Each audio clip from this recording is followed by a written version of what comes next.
Você sabia que bronquiolite e asma não são a mesma coisa? As duas, apesar de terem sinais e sintomas muito parecidos, elas têm tratamentos quase que opostos. Então, a gente não confundir uma com a outra e saber a diferença na hora de fazer o diagnóstico é muito importante para o manejo adequado do paciente.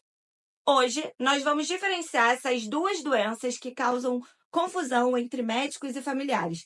Além disso, fique ligado que a gente vai mostrar o que mudou no diagnóstico de asma 2025. A bronquiolite é uma doença exclusiva da infância. Então, quem não é pediatra ou não tem filho pequeno, provavelmente não vai saber do que se trata, né? Diferente da asma, que acomete todas as faixas etárias. Para entendermos a diferença entre as duas doenças, é importante a gente ter em mente a fisiopatologia. A bronquiolite é uma infecção viral. O mais comum é o vírus sincicial respiratório. Isso, o RSV é o mais comum e ele é responsável por até 80% dos casos, mas a gente tem um monte de outros vírus que a gente nem sempre vai conseguir diagnosticar que também causam a bronquiolite. Segue a lista, tá? Ela é caracterizada por aumento de secreção, aumento do muco. Como a via aérea da criança é muito estreita, qualquer secreção ali vai causar obstrução. E por isso eu vou ter sibilância, assim como na asma, tosse e desconforto respiratório. Imagina o pulmão sendo um monte de cano.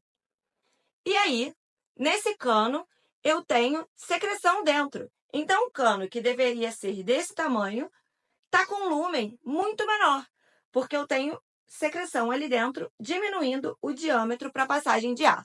Sendo assim, quando a gente tenta respirar, o ar não entra corretamente, não entra de maneira eficaz, levando a tosse, taquipneia, desconforto para respirar, porque o nosso corpo faz uma força maior para o ar poder entrar. Já a asma é uma doença inflamatória crônica das vias aéreas e ela acontece por três mecanismos: broncoespasmo, que é a contração da musculatura lisa dos brônquios, hiperreatividade brônquica e excesso de produção de muco, que essa parte é parecida com a da bronquiolite também. Então, quando a gente fala em crise de asma, o tratamento é com broncodilatador, aerolim e corticoide sistêmico para diminuir a inflamação que tem nesse cano. Na bronquiolite, fazer o broncodilatador não vai resolver, afinal eu tenho edema e muco dentro desse cano. Logo, eu não vou tirar isso com o aerolim. Então, não responde ao aerolim. E o corticoide pode até prolongar o tempo de eliminação do vírus do corpo, ou seja, prolongar o tempo de sintomas da doença.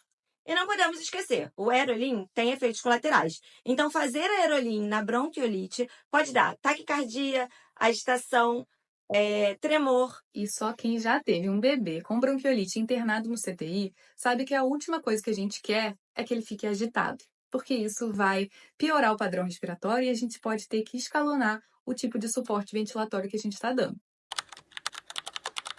O que a gente pode fazer, se ficar com muita vontade de fazer um aerolim, é fazer um teste terapêutico, que é tenta fazer o aerolim e vê se funciona.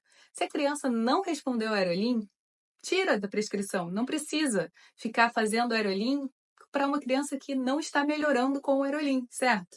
Não precisa ter medo de tirar o aerolim, que nada vai acontecer. Se a criança já está piorando, mesmo em uso do aerolim, significa que ela não está respondendo ao aerolim. O diagnóstico das duas, adivinha, é preferencialmente clínico, tá? Principalmente em menores de 5 anos de idade. A principal dica é: olhe a idade e o histórico do paciente. Bom, então a gente vai colocar o corte ali nos 2 anos de idade, tá? Se você tem menos de 2 anos de idade e uma infecção viral com desconforto respiratório, a gente vai chamar de bronquiolite. Se não tiver desconforto, fique tranquilo, é só infecção de via aérea superior, ou seja, resfriado comum. Se você tem mais de 2 anos de idade com o episódio de sibilância, a gente já vai começar a pensar no diagnóstico de asma. E em lactentes entre 1 e 2 anos, a gente entra no limbo. Por isso, é muito importante sabermos a história clínica daquele paciente. Né? Se é o primeiro episódio de sibilância, a gente vai chamar de bronquiolite. Se essa criança já teve vários episódios de sibilância, a gente já começa a pensar em asma. Então, lembre-se, bronquiolite não é asma. Bronquiolite não é asma, mas vários episódios pode ser asma. Então agora a gente vai falar sobre essa nova atualização do GINA que saiu agora em 2025 e que mudou um pouco os critérios que a gente fazia para o diagnóstico de asma em menores de 5 anos. Agora, aquelas crianças que a gente chamava de lactente sibilante, que são aquelas que tinham vários episódios de sibilância nesses primeiros 2 anos de vida, e que são também aquelas que vão ficar nesse limbo de 1 a 2 anos de idade, agora a gente vai poder chamar de asma. Para dar esse diagnóstico, a gente precisa de 3 coisas: ter tido vários episódios de sibilância anteriormente, não ter nenhuma outra causa que explique aquela sibilância e responder ao broncodilatador, tá? A gente precisa dos 3. Se não tiver algum dos 3, a gente só tem uma suspeita de asma, mas a gente ainda não pode fechar o diagnóstico, ok? Não esqueça disso, bronquiolite não é asma, apesar dos sinais e sintomas serem parecidos. Então fiquem com isso na cabeça antes de querer passar sulfato de magnésio para bronquiolite, antes de querer fazer salbutamol venoso num bebê de 2 meses de idade, tá?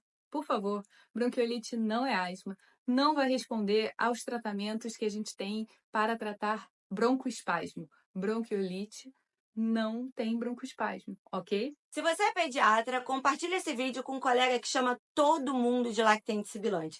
E se você é familiar, lembre-se, a Aerolim não resolve tudo.